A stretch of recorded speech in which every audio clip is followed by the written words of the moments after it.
चुका है। अरे आपका टोटल पेमेंट वापस जाएगा ना सर, क्योंकि अरे कैसे पेमेंट?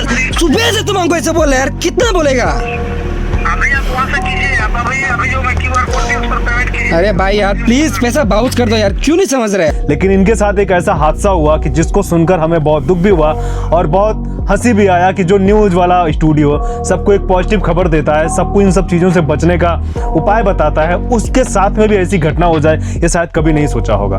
अगला न्यूज़ भी बनाएंगे जिसमें हम दिखाएंगे आपको कि एक इंसान को 8 लाख रुपए का ठगी कर लिया था ऑनलाइन। मेरा 30,780 रुपीज़ चला गया।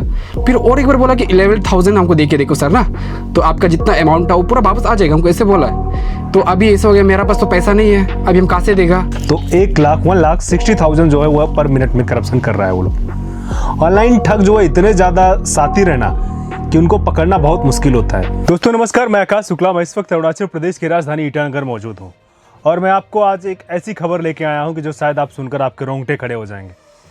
आप लगातार डिजिटल इंडिया का उपयोग कर रहे हैं और डिजिटल इंडिया का उपयोग करते करते कभी कभी आप या आपके आसपास में ऐसे बहुत सारे लोग होते होंगे जो ऑनलाइन ठगी के शिकार हो जाते हैं। भारत सरकार लगातार डिजिटल इंडिया बना रहा, मेक इन इंडिया बना रहा, बहुत सारी चीज़ें करता है। उनका मानना है कि शायद डिजिटल से जो है आधुनिक युग में कुछ परिवर्तन लाया जा सकता है। हालांकि थोड़ा थोड़ा होता दिखाई पड़ता है, लेकिन डिजिटल युग में करप्शन भी इतना ज़्यादा बढ़ता चला जा रहा है कि शायद सरकार के पास वो रोकने का अभी तक क्षमता कम होते दिखाई दे रहा है। आप लगातार सुनते होंगे कि कभी ऑनलाइन के जरिए किसी से 5,000, किसी से 10,000, किसी से 20,000, 50,000, लाख कई लाख तक लोग जो है करप्शन कर जाते हैं, ठगी कर जाते हैं। और उसको रिकवरी करने के लिए जो हमारे पास पुलिस होते हैं, साइबर क्राइम जो पुलिस डिपार्टमेंट वाले होते हैं, उनको रिकवरी करने के लिए कई साल लग जाते हैं और बहुत सारे केसेस में अमूमन रिकवरी हो भी नहीं पाती है, क्योंकि जो साइबर ठग होते हैं बेसिकली ये दूसरे देश या फिर कभी कभी ऐसा होता है कि दूसरे राज्यों के होते हैं, जहाँ पे उनको पकड़ना बहुत मुश्किल यानी नामुमकिन जैसा हो जाता है। मेरे साथ में जो शख्स बैठे हुए हैं या वह टीवी के वीडियो एडिटर हैं, तायंग लामा। ये बैकएंड टीम में वह टीवी को एक जो अपना हड्डी होता है, रीढ़ की हड्डी बन के बैठे रहते हैं। ये जितना इनसे कोशिश हो सकता है कि वह टीवी को ऊंचाइयों पे लेके जाने के लिए उस पर लगातार कोशिश करते हैं। लेकिन इनके साथ एक ऐसा हादसा हुआ कि जिसको सुनकर हमें बहुत दुख भी हुआ और बहुत हंसी भी आया कि जो न्यूज़ वाला स्टूडियो सबको एक पॉजिटिव खबर देता है, सबको इन सब चीज़ों से बचने का उपाय बताता है, उसके साथ में भी ऐसी घटना हो जाए ये शायद कभी नहीं सोचा होगा। आप लोग भी ऑनलाइन कपड़े, ऑनलाइन घड़ी, ऑनलाइन बहुत सारी चीज़ें, गाड़ियाँ, इवन ऑनलाइन गाड़ी या फिर बहुत सारे सामान ऑनलाइन आप मंगाते रहते हैं। लेकिन अमूमन ऐसे बहुत सारे केसेस में हमने देखा है कि ऑनलाइन फ़ोन मंगाने पे भी कभी कभी साबुन की टिकिया भेजी जाती है, तो कभी आप जो कपड़ा ऑनलाइन मंगा रहे हो तो जो आपने सेलेक्ट किया होता है दरअसल वो कपड़ा नहीं होता है, कुछ कपड़ा और होता है। और कभी कभी तो ऐसा होता है कि आपका ऑनलाइन जो सामान मंगाया है वो पहुँचता नहीं, लेकिन आपका पेमेंट फंस जाता है और कितनी बार तो रिटर्न भी नहीं होता है। लेकिन इनका केस कुछ अलग है। दरअसल इन्होंने 17 मई को ऑनलाइन ऐप फ्लिपकार्ट के जरिए इन्होंने अपना कुछ कपड़ा ऑर्डर किया और साथ साथ में और कुछ सामान को ऑर्डर किया।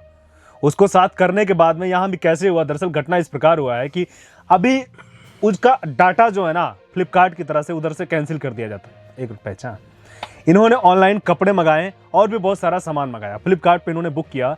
बाद में कुछ दिन बाद पता चलता है, कुछ समय बाद, कि इनका जो है जो सामान मंगाया गया है वो कैंसिल हो गया है।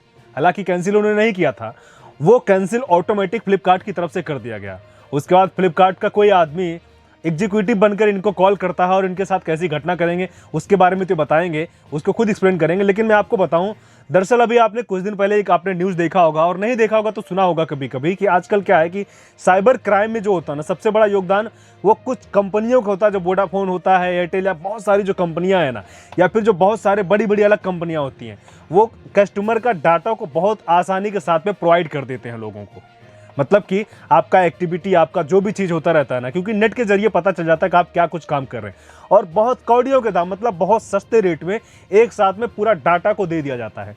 आपका पूरा उसमें पता चल जाता है कि आप क्या कर रहे हैं, क्या सर्च कर रहे हैं। क्योंकि आपने देखता होगा, आप लगातार आप भी देखते होंगे कि सर्चिंग रेट में गूगल इतना तक बता देता है कि पूरा इंडिया में सबसे ज़्यादा सर्च किसको किया गया है, यानी उनके पास एक्चुअल डाटा होता है। तो वो लोग क्या करते हैं, जो बड़े इंटरनेट कंपनी हो गई, बड़ी मोबाइल कंपनियां हो गई हैं, ये लोग आपके नंबर का आप या फिर आपके डाटा को किसी थर्ड पर्सन को भेज देते हैं बहुत सस्ते में, क्योंकि वो थर्ड पर्सन को पता चल जाता है कि इन्होंने हाल फिलहाल में अपने मोबाइल में, अपने कंप्यूटर में क्या कुछ सर्च किया है, जिसके माध्यम से वो लोग करप्शन बहुत आसानी से कर जाते हैं। और जो भोले भाले लोग हैं वो फंस जाते हैं। और हम लोग अगर बात करेंगे अरुणाचल प्रदेश में, तो ऐसे बहुत सारे हमने लोगों को देखा है।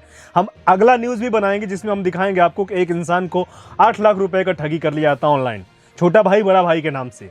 जो बेसिकली हम लोग बात करेंगे जमजम इलेक्ट्रॉनिक्स, जो दुबई का एक कंपनी है, बेसिकली पाकिस्तान के आदमी जो दुबई में जाके काम करते हैं, उनका जमजम इलेक्ट्रॉनिक के नाम से जो एक उनका वो चलता है, उसके माध्यम से लोग ठगी कर देते हैं।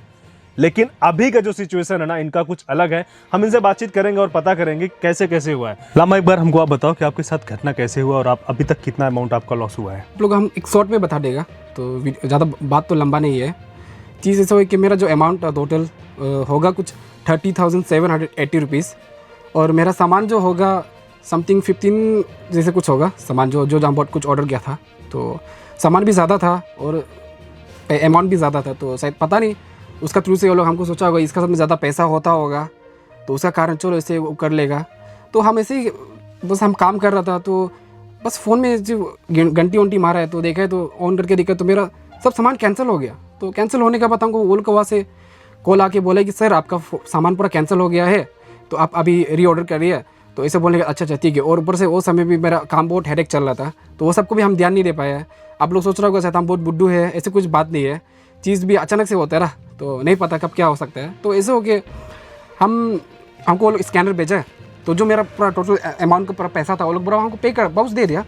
तो वो लोग हमको एक स्कैनर भेजा था, तो स्कैनर से मतलब अभी हमको पे करो बोला था, तो पे धीरे धीरे हम पे भी कर दिया। तो पे करने के बाद सब ऑर्डर भी हो गया।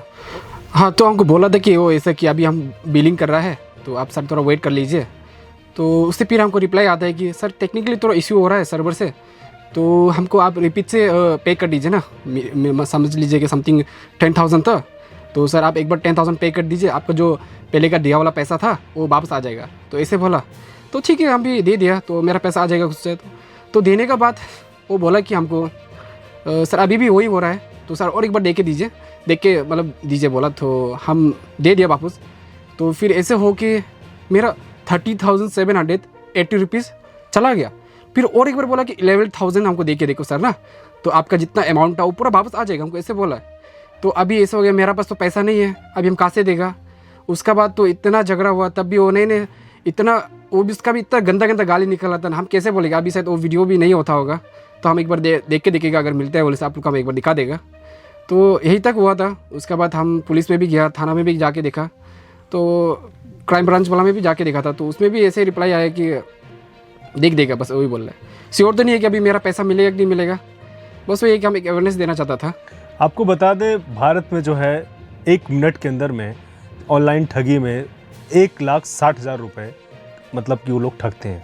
1 मिनट में ठग जो है भारत में, अगर हम बात करेंगे भारत की, अपने इंडिया के, तो 1,60,000 जो है वह पर मिनट में करप्शन कर रहा है वो लोग। ऑनलाइन ठग जो है इतने ज़्यादा साथी रहना कि उनको पकड़ना बहुत मुश्किल होता है।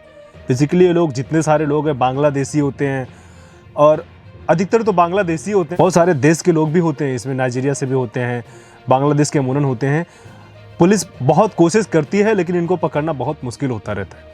आपने पिछले कुछ दिनों लगातार सोशल मीडिया पे देखा होगा कि एक डिजिटल अरेस्ट करते हैं, खुद को पुलिस बता के आपको आपके ही घर में अरेस्ट कर देते हैं और तरह तरह का चीज़ करके आपको पैसा मांगते हैं। और कितना लोग तो इसमें सुसाइड भी कर लेते हैं।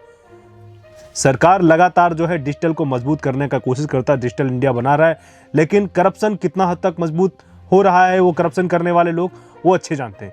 कोई भी सरकार पॉलिसी बनाता है तो उसका तोड़ वो लोग पहले बना लेते हैं।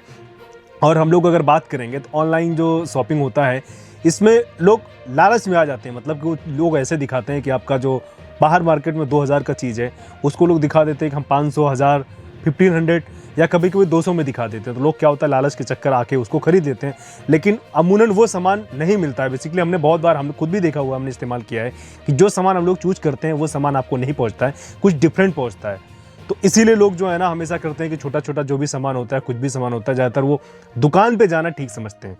ऑनलाइन भी कीजिए, लेकिन सावधान होकर कीजिए। अगर इस तरीके का कोई आपको मैसेज कर रहा है, पर्सनल QR कोड भेज रहा है, तो आप समझ जाइए कि ये जो है साइबर फ्रॉड आपके साथ में हो रहा है और आप उसकी शिकायत करो। हमने इनको भी बोला हुआ था, 1930 पे इन्होंने कॉल किया था, हालांकि उसका रिस्पांस पॉजिटिव नहीं मिल पाया है। आगे इन्होंने पुलिस में कंप्लेंट किया। अब देखना होगा कि पुलिस कितना इसको सीरियसली लेता है और कितना जल्द उनको अरेस्ट कर पाता है। ये एक अवेयरनेस वीडियो था और अवेयरनेस साथ साथ में घटना जो है ये बिल्कुल सच थी। और जितना डाटा की बात करेंगे तो ये अभी पिछले साल का डाटा था आपका, जिसमें बताया गया था कि 1,60,000 रुपए जो है पर मिनट इंडिया में करप्शन का शिकार हो रहा है साइबर क्राइम के द्वारा।